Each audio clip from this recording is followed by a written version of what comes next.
Every article you read on Claude versus ChatGPT ends the same way. Use both. Build a hybrid stack. ChatGPT for ideation and Claude for the draft. Every tutorial, every blog post, every comparison video in the Claude versus ChatGPT for Marketing corner of YouTube all come to the same conclusion. I did that for about a year at a Fortune 500 on real live campaigns. I had ChatGPT open in one tab for brainstorming and Claude open in another for the actual writing. I was switching between them both, and I was doing this maybe 10, 20 times a day. I'm going to tell you something nobody else in this corner of YouTube is willing to say out loud. That setup was really making my output worse. Not better, worse. And the reason isn't what you think. It's not about which tool writes better copy. Man, that debate's over. You already know the answer on that one. It's about what running both of them does to the way you think about your own work. So in the next few minutes, I want to show you what the hybrid stack was actually costing me and why every comparison article you've read is giving you the same wrong advice and what happened to my output when I stopped. I've got 20 years of marketing and an honest answer that nobody's going to give you right now. So stay with me. Here's what Tuesday morning looks like on the other side of this. You open one tool, just one. You paste your brief in, the draft comes back, and it actually sounds like your brand this time. You edit it for 10 minutes, you ship it, and your head's clear because you didn't spend the first 45 minutes of the task deciding which tool to open or reprompting the one that kept drifting. You got the hour back, and the work sounded like you the first time. That's the version of the day most marketers still haven't had. And the only thing between you and that Tuesday is a decision you haven't made deliberately yet. Look, the hybrid stack feels productive. You're using both tools. You think you're being strategic. You're doing what every blog post or YouTuber told you to do. And every single time you open both, you're paying a small tax. The switching tax, the reprompting tax. The wait, which tool was I supposed to use for this? Tax. Any one of them on its own is tiny, but across a week, it's hours. Across a year, it's the reason why your output feels scattered even when you're working harder than you've ever worked. The marketers who figured this out aren't the ones who know the most about AI. They're the ones who stopped optimizing their stack and started protecting the one thing AI can't give back once it's gone, their attention. And the reason I want to have this conversation right now in 2026 is pretty specific. Claude Opus 4.7 just shipped a few weeks ago, while ChatGPT 5.4 is the current flagship on the other side. And the quality gap on customer-facing writing isn't a rumor anymore. There's actual data now. There was a survey that came out recently. 80% of marketers said they prefer Claude's output on customer-facing copy. No surprise there. Stanford University did research that Claude users at about 127% faster with content creation at roughly the same quality and parity. That's not a small number. The old device just used both. That was written a year ago when the tools were basically tied.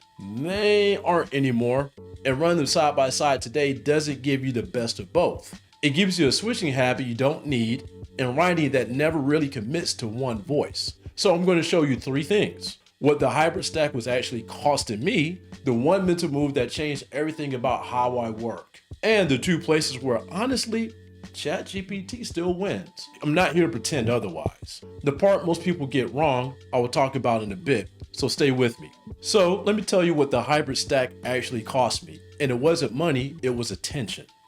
I was running a campaign last summer, customer-facing content, high stakes, and a tight deadline. And I've been watching all the same YouTube videos you had, right? Claude for the draft, ChatGPT for ideation. The sophisticated workflow, that expert stack. So I opened up both. I pulled 18 angles from ChatGPT. I picked the three strongest.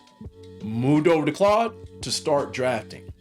And halfway through, I hit a moment where I wasn't sure if an angle was quite landing. So I flipped back to ChatGPT to stress test it, got 5 variations, came back to Claude to rewrite that section. And then I started second guessing the voice. Was this the Claude version or was it the ChatGPT version that I brought over? Couldn't tell anymore. So I pulled the original brief and I started the whole thing again. That was one piece of copy. I did some version of that move in some shape or form about 10 or 20 times a day for maybe a year. And the moment I noticed the real cost of it wasn't the time, it was the quality. I was sitting down reviewing campaign output with my team. I could just feel something was off. The writing was fine. Every piece performed. But the voice across the campaign was inconsistent in a way I couldn't quite put my finger on. Some weeks it sounded like us. Some weeks it sounded like a slightly off version of us. Team didn't notice.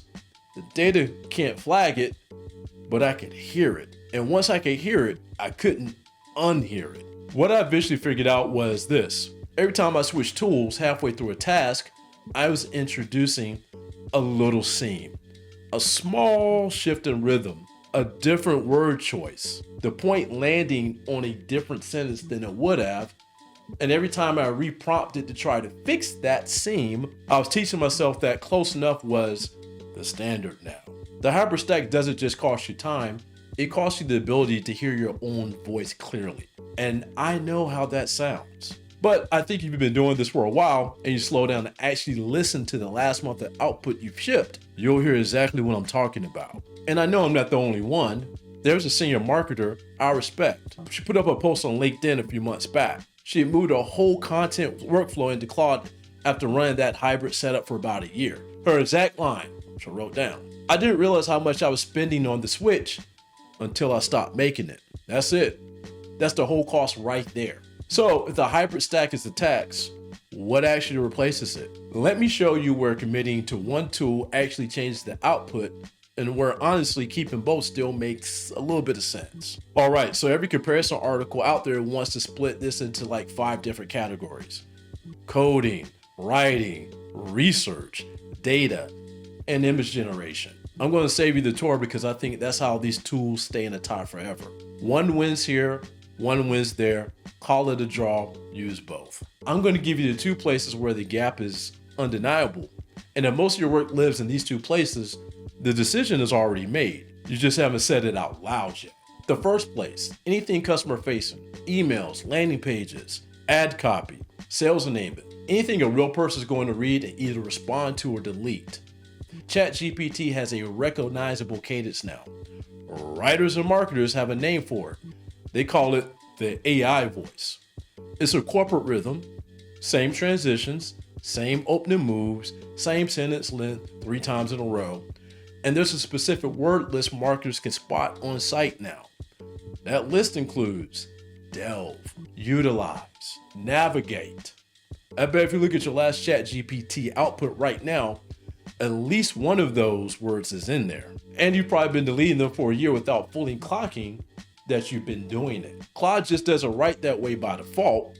It tends to enter through the problem before it gets to the solution. It varies sentence length in a way that reads like somebody's actually thinking instead of a tool assembling phrases. And when you load a project with your brand voice, it holds that voice all the way through instead of drifting back to corporate house style by paragraph 3. The practical difference over a month of work is hours. Claude's output on customer-facing copy usually needs a light edit. ChatGPT's output on the same brief usually needs an entire rewrite. And that's the whole deal. Light edit versus rewrite. Over a month, that's your weekends back. That Stanford study I mentioned earlier, that's basically what the 127% number is measuring. The second place is where experienced marketers actually get tripped up because the problem is invisible until it's too late. The second place, anything long.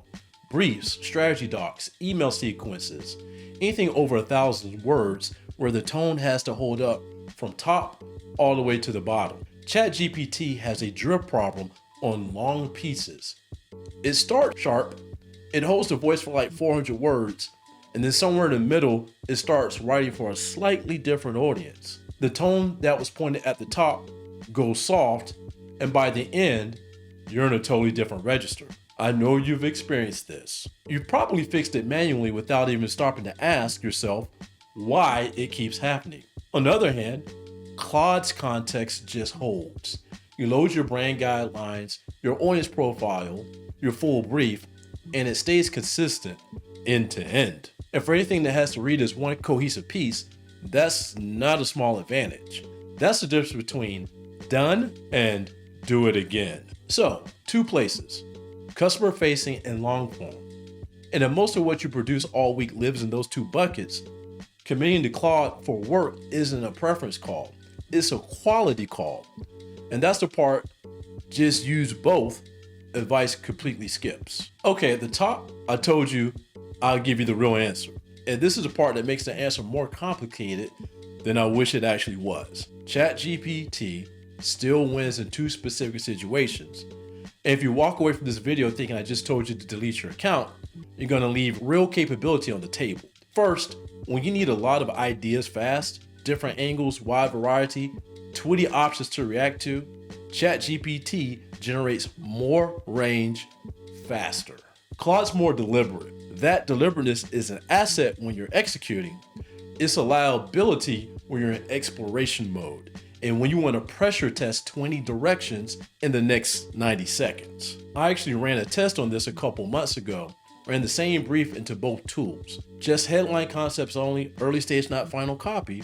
ChatGPT gave me 18 headlines and they were generally different from each other, like structurally different takes on the same message. On the other hand, Claude gave me 12 and they were higher quality individually, but they were all closer together in approach. And for that phase of the work, I actually wanted the 18. So ChatGPT won that task clean, straight up. And there's a content agency I know that has the best line for this. Their head of strategy told me, we use ChatGPT in every kickoff session. The second we move to production, we move to Claude. And I think that's the cleanest way to think about the split. Kickoff versus production, exploration versus execution. Next, ChatGPT may still be a better pick when you need to upload a real file and actually run analysis on it. It has a mature data analysis workflow where it can inspect uploaded files, can write Python, run the code, and crunch through real data sets. But here's what I've watched happen with marketers who've actually stopped running the hybrid stack on customer-facing work. They stop reprompting constantly, they stop cleaning up, they stop spending the last 30% of every task manually patching what the AI got wrong. They can ship on the first pass or pretty close to it. And they start to feel like their output finally matches what they knew they're actually capable of. And the part that surprised me the most, the identity shift underneath the tool choice. You stop defending your workflow and stakeholder reviews. You stop explaining why the copy feels just a little off. You walk into the meeting with work that already sounds like your brand, and you spend that hour talking about strategy instead of rewrites. The tool choice itself is small. What it makes room for isn't. And hey, if any of what I just said landed for you, if you just saw yourself in that stakeholder review moment, do me a quick favor and hit the hype on the video. It pushes smaller channels like this onto the leaderboard where other marketers can find this stuff. All right, if you want to actually change how you work, not experiment, actually change, here's what I'd start. Step 1, set up a Claude project for whatever your highest volume customer facing work is. Upload your brand voice examples, upload your audience profile, your messaging pillars, your positioning. This is a step almost everybody skips, and it's the whole thing. Without that context loaded, you're using Claude the exact same way you're using ChatGPT, just prompt by prompt. And you'll get the output that's marginally better instead of meaningfully better, and then you'll say Claude's overrated. It's not Claude, it's your setup. Step 2, pick the one task where quality matters most and where cleaning up mediocre output costs you the most time. For most marketers, that's customer-facing emails, long-form content, or campaign briefs. Pick one, just one. Run it in Claude for 2 weeks with the context loaded. Don't split your attention across 5 things. Evaluate the difference on real work. Step 3, keep ChatGPT around for ideation and real data analysis, kickoff sessions, angle exploration. When you've got a CSV file that needs to be crunched, that's it. Close that tab for everything else. That division itself, just that, is what starts to recover the attention you've been paying to switch. Step 4, the one nobody talks about. Protect the commit for 30 days, because the instinct is going to be to flip back and forth. The draft's going to feel unfamiliar, or you're going to hit a task that feels like it should be ideation, and you're going to reach for that old tab. Don't. The whole point of this exercise is to stop letting the tool choice eat the decision space before you've even started the actual work. The marketers getting real results out of AI in 2026 aren't running the most sophisticated stack. They're running the most focused one. They pick the tool that matches the work they actually do, and they stop paying the tax on the work they don't. One question: when's the last time you finished a piece of AI-assisted copy and thought to yourself, yeah, this actually sounds like us? Drop it in the comments. If the honest answer is rarely, that might make a video. Remember that Tuesday morning I described at the top? The one tool, the 10-minute edit, the work that shipped sounding like you? Here's a question I know is formed in your head right now. What does the inside of that Claude project actually look like? What files are you loading? What's the prompt structure that makes the brand voice actually hold? Because I'll tell you, setting up a project badly gives you the same generic output as not using the project at all. And most of what's online about this, honestly, is wrong. Every comparison article out there is going to tell you to run both tools. The marketers getting real output in 2026 already stopped.